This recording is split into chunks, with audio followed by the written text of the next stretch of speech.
Natal, já é Natal de novo.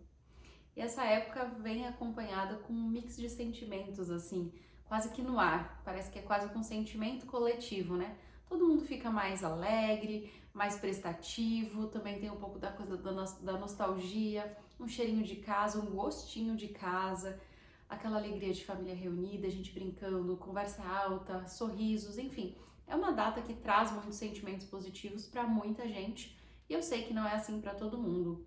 Junto com esses sentimentos, é muito comum a gente falar também sobre amor, sobre compartilhar, sobre renascer e sobre perdoar. E é sobre o perdão que a gente vai conversar aqui hoje. Então fica aqui comigo nesse episódio. Se você pode se identificar, pode precisar ouvir um pouquinho sobre perdão ou refletir um pouquinho sobre o tema, ou encaminha também para alguém que pode se beneficiar sobre isso. E talvez seja um dos temas que são daqueles contraditórios, né? Que não é todo mundo que desce bem assim, não é todo mundo que consegue compartilhar da mesma visão. E eu vou trazer aqui um pouquinho também da visão da psicologia sobre o tema e uma visão também sobre a sociedade, como a gente interpreta isso e como a gente pode tentar colocar na prática, se é que faz sentido para todo mundo isso. E talvez ao fim desse episódio você reflita um pouco sobre o assunto. E vejo que uma das nossas dificuldades com o perdão é porque junto com essa palavrinha está enraigado, e talvez isso venha muito, né, do cristianismo, ou de como o perdão ele é intitulado ou descrito biblicamente e ensinado, né, através das religiões monoteístas, mas a gente sempre fala que perdão é esquecer. E aí vem o hard time, onde muita gente, né, tem aí essa dificuldade de falar, e talvez você seja uma dessas pessoas que questione: quem disse que eu consigo esquecer? Ou quem disse que eu tenho controle sobre aquilo que eu lembro ou aquilo que eu esqueço? E aí a gente pode talvez então trazer aqui o que a psicologia sugere de como a gente pode lidar com o perdão e o que talvez a gente poderia estar usando, que palavra a gente poderia estar usando para melhor descrever essa reação pós-perdão, né? Porque de fato a gente não tem um controlezinho, a gente não apaga memórias, a gente não esquece, ou a gente não tem controle sobre o que fica e o que sai. Talvez se a gente tivesse esse controle, a gente até provavelmente usaria de uma forma não tão positiva assim. Porque afinal de contas, até aquelas coisas que ficam e que a gente muitas vezes se desagrada, elas nos levam para um outro lugar, elas fazem parte da nossa história e nos moldam de certa forma. Então não se trata sobre deletar memórias, mas se trata sobre ressignificar memórias. E ressignificar até aquilo que te machucou, pessoas, situações que te magoaram, que quebraram sua confiança, pessoas que quebraram expectativas, quebraram promessas, às vezes uma palavra maldita, às vezes alguém ali que poderia ter lidado com uma situação de uma forma diferente, isso te doeu, enfim, tantas são as razões pelas quais a gente precisa estender o perdão, mas talvez se a gente olhasse para essa palavrinha e olhasse para essa situação com um novo olhar de ressignificado e não como um deletar, né, porque a gente não tem esse controle, isso poderia descer melhor assim para muitas pessoas. E porque junto com o esquecimento, parece que muitas pessoas entendem que ao conceder o perdão, existe ali uma certa validação para a pessoa. Ou muitas vezes é um desejo muito natural, muito humano, assim, de que aquela pessoa ela não mereça ser perdoada, afinal de contas ela fez algo de muito ruim. E aí a gente pode entender então que o perdão não é a validação, não é a gente dizer para a pessoa que a gente concorda, não é a gente dizer que aquilo não machucou, não é a gente dizer que tá tudo bem, mas é a gente dizendo para a pessoa que apesar de ter me machucado, apesar de ter quebrado a minha confiança, apesar de ter sido algo que trouxe sofrimento, é uma segunda chance. É a pessoa que está perdoando se colocar numa situação de vulnerabilidade, em dizer, olha, apesar disso tudo, eu tô aqui e estou aceitando que você se arrepende do que você fez, de que você entende que o que você fez me desagradou, me machucou, e quem sabe a partir disso a gente tem a chance de reconstruir algo aqui. E eu digo quem sabe, porque talvez essa seja uma das outras razões, assim, porque tem tanta gente que tem dificuldade de entender o perdão ou de se permitir perdoar.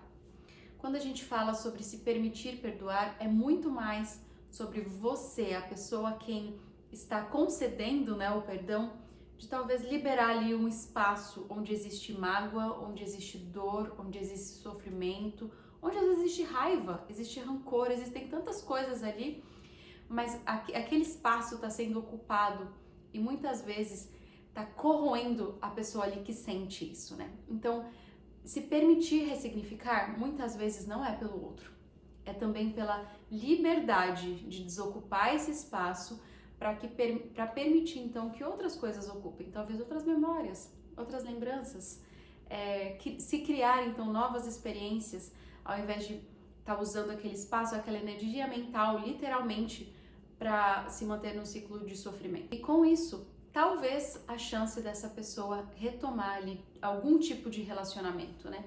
Porque também a gente está dizendo aqui, e essa é uma das grandes dificuldades, né? Onde as pessoas entendem que ao perdoar, automaticamente o outro reconquista um espaço na sua vida. E a gente sabe que na prática relacionamentos são tijolinhos, né? A gente vai construindo esses relacionamentos. E ao perdoar, você não está dizendo pro outro, tome, o espaço é seu, ocupe-o novamente. Muito pelo contrário. É importante também que a gente lembre e que a gente ressalte, né? Que a partir do momento que se pede perdão, se pede por uma segunda oportunidade, se pede por uma segunda chance. E talvez você, eu e todos nós crescemos com algumas metáforas, e algumas delas são ditados quase que populares, né? A gente fala para as crianças que confiança é um vaso que se quebra. E quando a gente quebra esse vaso, ele não retorna igual. Tenho certeza que você já usou essa forma de explicar ou já ouviu essa explicação sobre confiança. E é assim que a gente trata o perdão. Algo foi quebrantado. E a partir então do ato de perdoar, são esforços de dois lados para reconstruir esse algo. E talvez esse algo ele nunca mais volte a ser um vaso como ele era. Não apenas pelas rachaduras que ficaram ali, mas que elas vão, né, tentar, onde essas pessoas vão tentar reconstruir e criar algo a partir disso, mas talvez não seja mais um vaso, talvez se torne um prato, talvez, o que eu quero dizer com isso é que talvez mude de configuração a relação que antes ali existia. Talvez se torne algo ainda mais bonito, talvez se torne algo completamente diferente do que era antes, mas a expectativa de que ao perdoar o outro vai entrar e ocupar aquele lugar exatamente como ele era antes, a gente também precisa se permitir, né, expressar os nossos sentimentos, se permitir sentir isso e se permitir também e paulatinamente, sabe, essa coisa mesmo de devagar assim, de ir retomando esses espaços.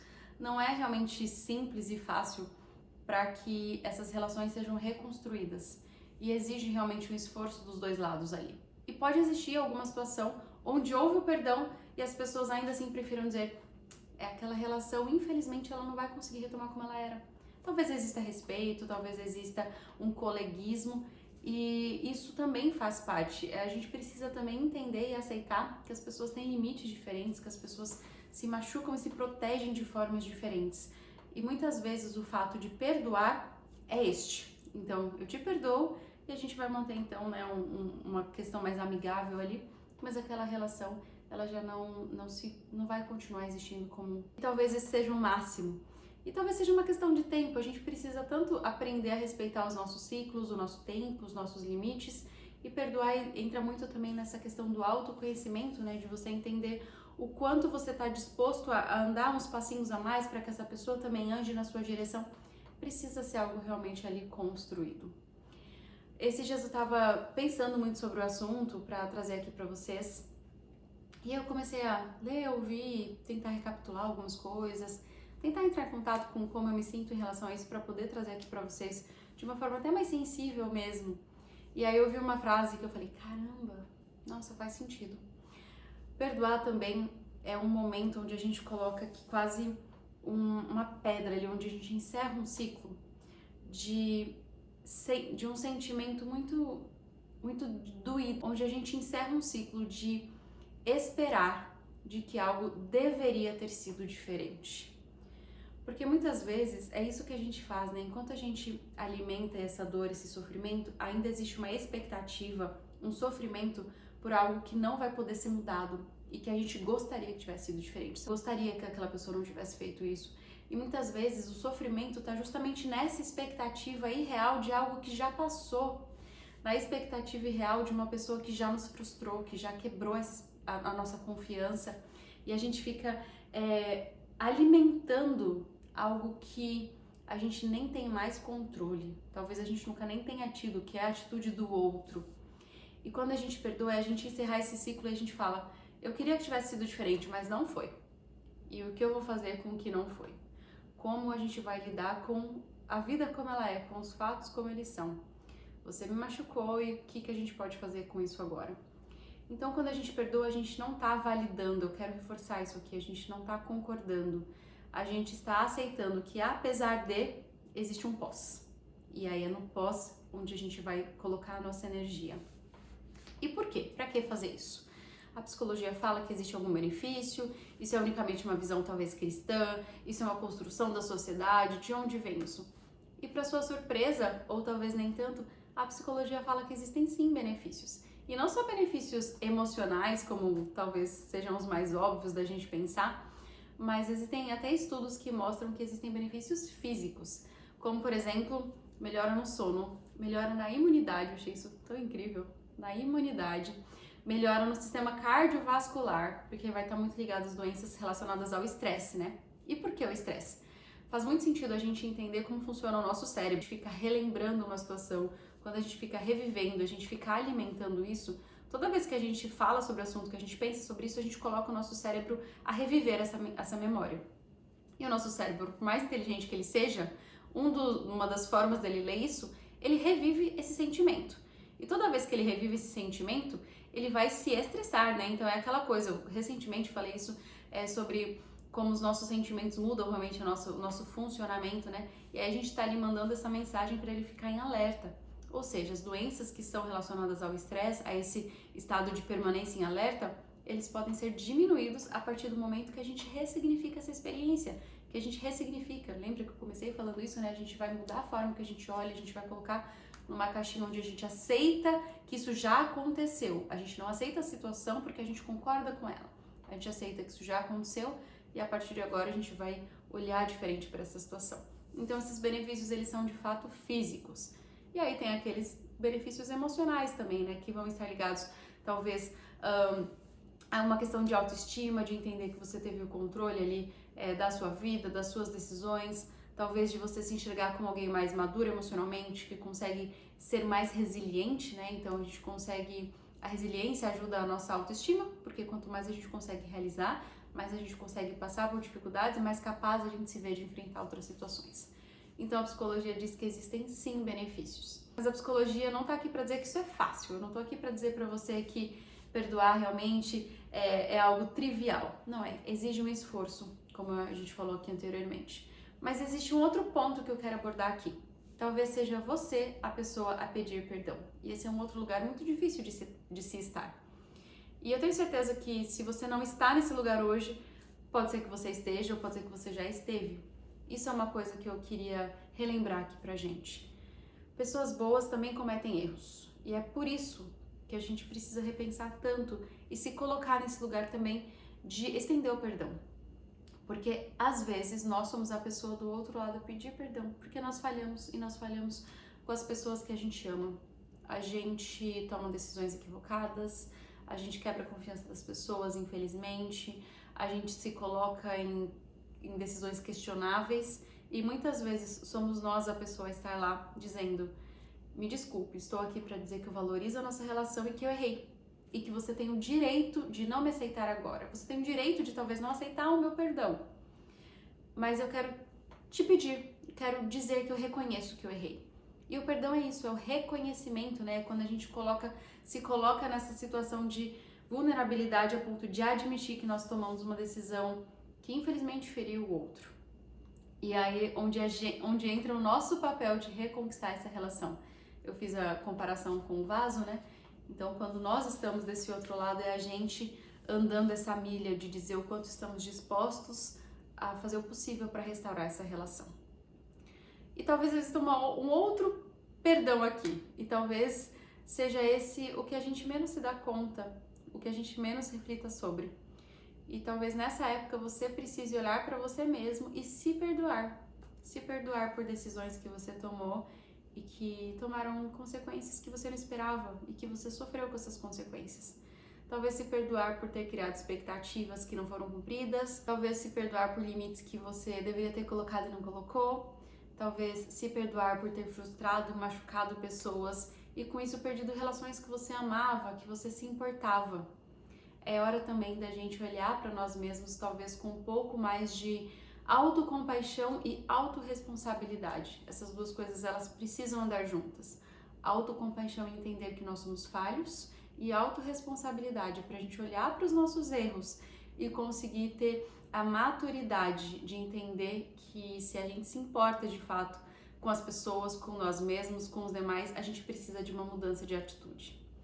Essa é uma data que faz a gente refletir em muitas coisas, mas eu quis trazer esse assunto para que a gente consiga se perceber um pouquinho mais, ser mais autocompassivo com os demais, ser mais autocompassivo com nós mesmos e entendermos que de fato nós estamos todos nesse ciclo de aprendizado e de tentativa de sermos melhores. A gente não perdoa por merecimento, a gente não perdoa porque o outro merece, a gente não recebe o perdão porque a gente merece. A gente faz isso como ato de libertação, para nós e para o outro, para que a gente possa seguir em frente, para que a gente muitas vezes saia de jaulas de dor, de sofrimento, de mágoas, de raiva, que muitas vezes estão ali só para ruminar, só para manter esse ciclo. E talvez essa seja uma boa data para a gente olhar para toda essa situação e se permitir o perdão, se permitir ser perdoado e se permitir reescrever novas histórias.